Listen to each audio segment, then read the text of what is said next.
Je m'appelle Evelyn Mendis et je suis générale de division dans l'armée américaine. On pourrait penser qu'un tel titre aurait une signification pour ma propre famille, mais ce n'est pas le cas. J'ai appris le mariage de ma sœur comme le feraient des inconnus, via la story Instagram de quelqu'un d'autre. Un ami commun l'avait tagué sur une photo. Daniel Monroe, virevoltant dans une robe en dentelle sous des guirlandes lumineuses. Souriant à un homme que je ne reconnaissais pas, je n'apparaissais sur aucune des photos, pas même en tag de courtoisie, pas de message, pas d'email, pas même un appel. La légende disait « Elle a dit oui ». Boss au mariage Monroe 2023. Mon pouce s'est arrêté sur l'écran. En dessous, il y avait des dizaines d'emojis en forme de cœur provenant de personnes dont je me souvenais à peine, et un de ma mère.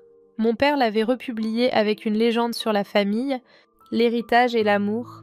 Cette même famille qui n'avait pas prononcé mon nom depuis des années, sauf pour le murmurer avec tension. Lorsque l'invitation au mariage est enfin arrivée, elle ne m'était pas adressée. Elle était au nom de la famille Mendis, comme si j'étais un fantôme hantant leurs archives.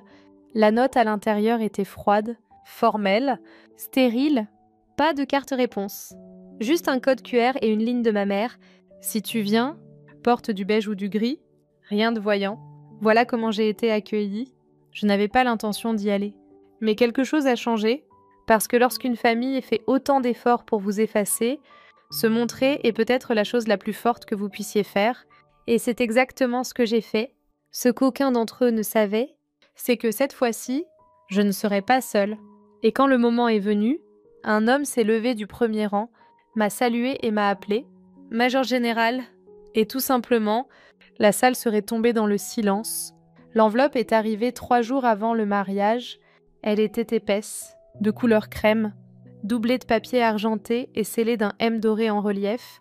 Pas de nom, pas de note manuscrite, juste un insert imprimé avec les noms de Daniel et de son fiancé Mathieu en cursive, l'adresse d'un vignoble dans la vallée de l'Hudson et un QR code pour confirmer ma présence. J'ai relu la page. Rien qui suggérait que j'étais personnellement invitée, juste une ligne imprimée en petits caractères italiques au bas de la page. Tenue de cérémonie. Ton neutre préféré, je n'y serais pas allée, non par amertume, mais parce qu'à ce moment-là, j'avais accepté de ne plus faire partie de ce monde. Mes parents avaient travaillé dur pour m'oublier, Daniel encore plus. Mais ce soir-là, alors que je me tenais dans la pénombre de ma cuisine, un signal sécurisé retentit sur la bande cryptée que je portais encore, par habitude peut-être, ou par espoir. Il provenait de Jason Carter, un ami dont je n'avais pas eu de nouvelles depuis près de 2 ans, autrefois mon second sur le terrain. Aujourd'hui, consultant privé en renseignement à Washington, le message était simple. Ils t'ont effacé ? Louis. Non. Vérifie ton canal secret. J'ai ouvert l'application de communication militaire, enfoui derrière 6 niveaux de sécurité sur mon appareil personnel, un message non lu, une courte ligne de texte anonyme. Si tu tiens encore à ta sœur, sois là.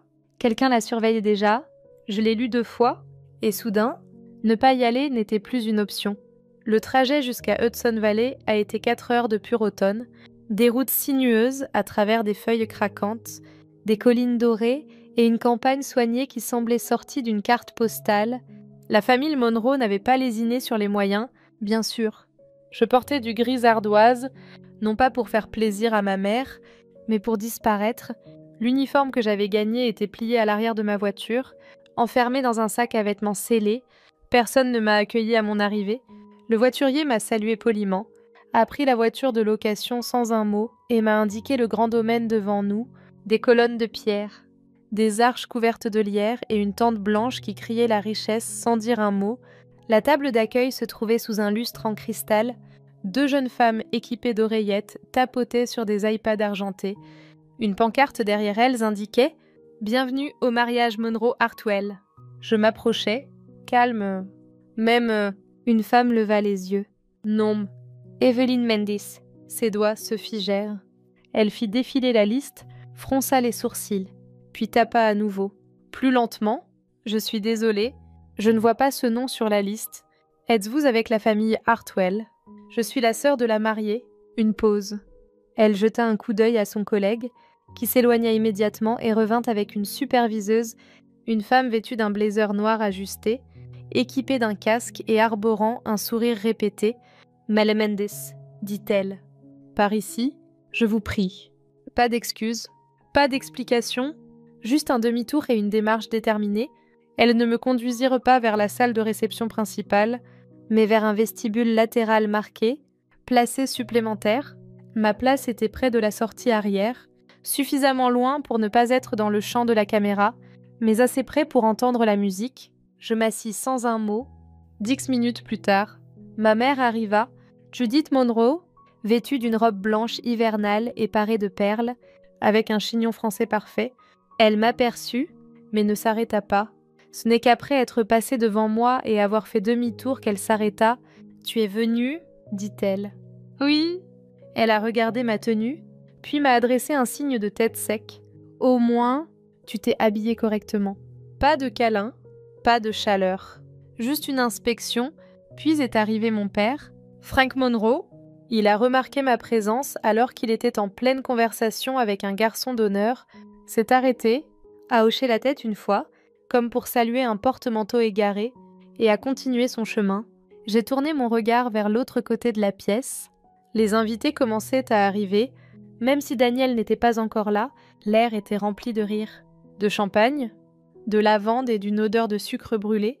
C'est à ce moment-là que je l'ai remarqué. De l'autre côté de la pièce, un homme vêtu d'un costume gris sobre était appuyé contre la cheminée, le coude posé nonchalamment sur le manteau en marbre. Il n'avait rien à faire ici. Il semblait alerte, mais pas nerveux, à en juger par sa posture, et il y eut une connexion instantanée entre nous lorsque nos regards se croisèrent, aussi fugace fut-elle. À ce moment-là, je n'étais plus le seul à l'observer. Il y avait un autre observateur, et tout à coup, je fusse traité comme plus qu'un simple invité indésirable.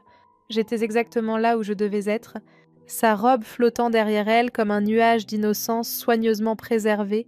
Daniel entra dans la pièce, rayonnante, enveloppée d'un doux parfum de parfum et d'ivoire.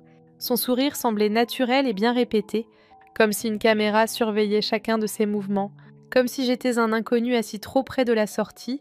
Elle m'a frôlé sans même me regarder ni me montrer la moindre familiarité. J'étais sur le point de laisser passer l'incident jusqu'à ce que je remarque le micro, discrètement mais délibérément. Il avait été déplacé d'1,5 mètre et rebranché via une connexion indépendante à la table de mixage. Le technicien portait un polo qui se distinguait de l'uniforme de l'équipe, puis vint le serveur, L. Daniels, vêtu d'un gilet noir et de gants blancs. Pinero Vivens était le traiteur dont j'avais entendu le nom plus tôt, mais aucun membre du personnel ne portait de badge. Tout semblait d'une propreté irréprochable. C'est à ce moment précis que les choses ont commencé à dérailler dans ma réalité. Un fuchsia en pote masquait partiellement Jason alors qu'il s'approchait du bar à cocktail. « Explique-moi ce que tu as vu », m'a-t-il chuchoté. « J'ai vu 3 choses qui ne me plaisent pas. » Super. J'ai déjà vérifié le rack audiovisuel. Quelqu'un a négligemment installé un relais audio proxy, de type militaire. Il masque le cryptage du ministère de la Défense. Mais pas très bien. Il sortit de sa veste une pochette en velours de la taille d'un étui métallique et la plaça fermement dans ma paume. « Autorisation temporaire rétablie », dit-il. « À vous de voir, général, sans l'ouvrir. » Je glissai le paquet dans mon sac à main. En entrant dans la suite nuptiale, j'aurais pu entendre une mouche voler.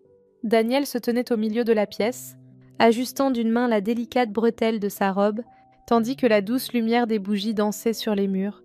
Elle se regardait dans un miroir en pied. Lorsqu'elle m'aperçut dans le miroir, son langage corporel changea. « Vous n'êtes pas censé être ici, » dit-elle d'une voix dure. « Vous n'étiez pas censé diffuser des signaux militaires cryptés à travers votre robe, lui dis-je. » Son expression vacilla très légèrement. « Pardon ?» J'ai suivi la trace. Les signaux provenaient de l'intérieur du tissu. Sa mâchoire se desserra et je vis une émotion que je n'avais pas vue depuis des années sur son visage. Non pas de la rébellion, mais de la peur. Se tournant vers moi, elle baissa la voix. Je ne savais pas, alors montre-moi l'ourlet.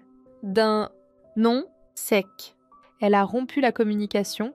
C'est le grand jour. Je me fiche complètement de l'agence gouvernementale à laquelle tu penses encore appartenir. Tu n'as pas à te mêler de ça ? Je ne suis pas ici en tant que soldat. Exactement, a-t-elle rétorqué. Tu n'es plus rien. Ces mots m'ont transpercé comme des flèches. Mais je n'ai rien fait. J'attendis patiemment, puis Après une longue pause hésitante, elle dit « Il y a quelque chose qui cloche, n'est-ce pas ?»« Oui. » Alors qu'elle se retournait, ses doigts tremblaient tandis qu'elle soulevait la traîne de sa robe et la tendait vers moi. Je sortis cérémonieusement une paire de gants de ma pochette et m'agenouillai, les mains calmes. En retirant délicatement chaque couche de tulle, je pus exposer la couture intérieure de la doublure du corsage. Un capteur de la taille d'une pièce de monnaie était inséré au niveau de la hanche. Cousu dans un pli à peine perceptible avec du fil métallique, la surface pulsait doucement. Signe d'activité. Cela devait sembler inoffensif, mais dans le réseau approprié, cela pouvait être mortel. Qui t'a donné cette robe ? Je connaissais la réponse avant même de poser la question. Une voix tremblante s'échappa de la bouche de Daniel. Elle lui avait été remise par un sponsor. D'après un ami de Matt, il s'agissait d'un cadeau de haute couture. Un cadeau ? Je recommençai. En gardant cette fois le scanner près du fil, le gadget émit un bourdonnement, masquant les horodatage, les chemins de routage étrangers et les signatures du ministère de la Défense. Daniel. Cela n'a rien à voir avec vous, rentrant les épaules. Elle s'assit fermement sur le siège moelleux. J'avais peur que tu détruises tout, dit-elle. Non, répondis-je doucement. Je suis venue pour le sauver. Je n'avais pas besoin de faire d'efforts. Jason avait intercepté un paquet de données à partir du pied du micro, 3 secondes de compression du signal, encodé avec des journaux fabriqués à partir d'une procédure que je connaissais trop bien. La surveillance n'était pas la seule chose qui comptait. Il fallait également réécrire l'histoire. À cet instant même, quelqu'un réécrivait l'histoire pour faire croire que j'avais échoué, que j'avais désobéi aux ordres et tué des innocents. J'avais été destituée de mon poste de commandement à Fallujah 6 ans plus tôt pour la même raison, la destination du signal, que Jason avait localisé sur un nœud crypté, était une organisation politique enregistrée à Washington et composée de personnalités connues, Ark Initiative. Mon estomac se noua. Ce nom n'avait pas été mentionné depuis longtemps. Mon ancien patron, Benjamin Rusk, celui qui m'avait abandonné pour que j'assume les conséquences, était la dernière personne à laquelle il faisait référence. En fait, c'était lui qui planifiait activement tout ce qui se passait. Daniel n'était pas une mariée si le mariage n'était qu'une façade pour changer l'histoire, le signal ou la transmission. L'appât. C'était elle. La cérémonie commença à l'heure prévue, sans accroc. Comme prévu, perquée entre la porte de service et un porte-manteau, je restais assise dans la zone réservée aux invités supplémentaires. De là-haut, je pouvais voir toute la scène, les nappes immaculées, le quatuor à cordes et les invités bien habillés qui se penchaient en avant en harmonie. Avec l'air d'une femme qui a des années d'expérience, Daniel descendit l'allée en tenant le bras de mon père. Elle semblait rayonnante. Au-delà, elle s'est détournée, perchée précairement au premier rang. Ma mère avait l'air d'un commandant de parade. Je n'étais pas le seul à surveiller cette famille. En fait, il se serait très bien débrouillé si j'avais simplement disparu. Jason s'est placé près du mur. Se fondant dans le groupe de personnes âgées, il se tenait debout, l'air décontracté. Mais son regard suivait chaque mouvement. Le signal était toujours actif, comme l'indiquait un petit signe de tête. Le signal était envoyé via le micro.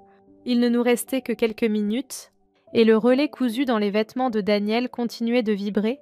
Après être monté sur scène, le célébrant s'éclaircit la gorge. Avant de commencer cette union, nous aimerions inviter tous les anciens combattants présents à se lever pour être salués. Le temps semblait s'étirer.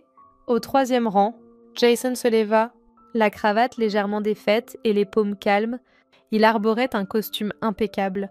Il se tourna délibérément, progressivement, puis salua d'une voix à la fois autoritaire et courtoise. « Major général Evelyn Mendes, Madame ».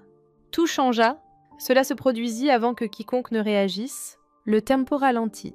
Comme un brouillard qui se lève, l'atmosphère dans la pièce devint plus tendue. Près de l'allée, une dame laissa échapper un cri étouffé. Quelque chose avait été coupé dans le logiciel de quelqu'un. Les téléphones portables ont été éteints. À ce moment-là, tout le monde a levé les yeux. Même Daniel s'est retourné pour me faire face. C'était ce jour-là, peut-être le premier depuis des années, qu'elle m'avait regardé directement. Je me suis levée, sans hésitation, sans précaution. Comme les 2 derniers mots d'une phrase sur laquelle je travaillais depuis 6 ans, mes talons se sont enfoncés dans le sol en marbre. L'air était chargé de choc tandis que chaque personne descendait l'allée. Benjamin Rusk, le prédateur serein qui m'avait auparavant qualifié de fardeau et obscurci mes louanges derrière un brouillard politique, se tenait là, au deuxième rang, vêtu d'un costume bleu marine et arborant un sourire civil. Nos regards se croisèrent. Imperturbable, il continua. Il n'avait pas besoin de le faire. Il savait que la salle de bal avait déjà été préparée. Nous avions réussi à prendre le contrôle du flux audiovisuel juste à temps. Le diaporama sur mesure n'était qu'une solution temporaire, donc les invités arrivés après le mariage n'étaient pas au courant. Jason me fit signe de la main. J'appuyai sur le bouton de la radio. Après un bref clignotement, la présentation disparut. À la place, des journaux bruts, des images de combat en noir et blanc, des cartes thermiques et un fichier au nom terrifiant. Sauvegarde Vanguard. Présentateur B-Soviet FD13. Le public a poussé un cri de surprise. Présence civile confirmée. A-t-on entendu ensuite, suivi de ma voix. Calme et posée, lors de l'opération à Fallujah, la procédure de remplacement a été lancée. Allez-y, équipe Alpha. Je me filmais en train de tirer un enfant en bas âge à travers la poussière de béton, tandis que des cris et des coups de feu retentissaient. Cette fois, c'était Rusk qui parlait. Laissez-la prendre les retombées. Elle est remplaçable. Les gens se levèrent immédiatement de leur siège et se mirent à murmurer de manière inaudible. Ma mère regardait la télévision comme si elle allait se briser. Mon père restait immobile. Sa main tremblait tandis qu'elle tenait la flûte de champagne de Daniel. Lorsque Rusk aperçut un dossier en cuir sous son manteau, il passa à l'action. « Ceci est un ordre d'arrêt et de maintien », dit-il à la chambre. Elle a accédé à des documents classifiés. J'ai dit « Non » et j'ai avancé. « C'est ce que vous avez passé 6 ans à essayer d'effacer. » Jason a de nouveau tourné le micro. Une voix fraîche et autoritaire s'est soudainement fait entendre. « Je m'appelle Derek Shaw », a-t-elle dit, avec son badge de presse bien visible. Un homme se tenait à l'arrière. Je le sentais. Vous pouvez me voir sur la vidéo d'urgence. Un appel a été reporté par Rusk. Nous avons été sauvés par Evelyn Mendis, qui lui a désobéi. Silence. Puis sont arrivés les téléphones, les caméras et les chuchotements qui se sont rapidement transformés en cris, revêtus de leurs insignes et de leurs manteaux. 2 agents fédéraux ont fait irruption dans la pièce juste au moment où Rusk s'apprêtait à faire un autre geste. M. Rusk a dit une personne « Vous faites l'objet d'une enquête fédérale pour falsification de renseignements relatifs à la défense nationale. » Il s'apprêtait à parler, mais mon père se tenait dans l'embrasure de la porte derrière eux, me regardant fixement, pas à travers moi, ni au-delà de moi, mais moi, comme si quelqu'un avait expiré doucement après une tempête. La salle de bal commença à se vider. Personne ne se détendit ni ne leva son verre. Le film défilait en boucle sur les murs, des images filmées par une caméra corporelle, un scan infrarouge, la voix de Rusk ordonnant avec réticence et mon refus d'obéir à ses ordres. Les journalistes se tenaient à l'extérieur. À l'intérieur, tout était calme.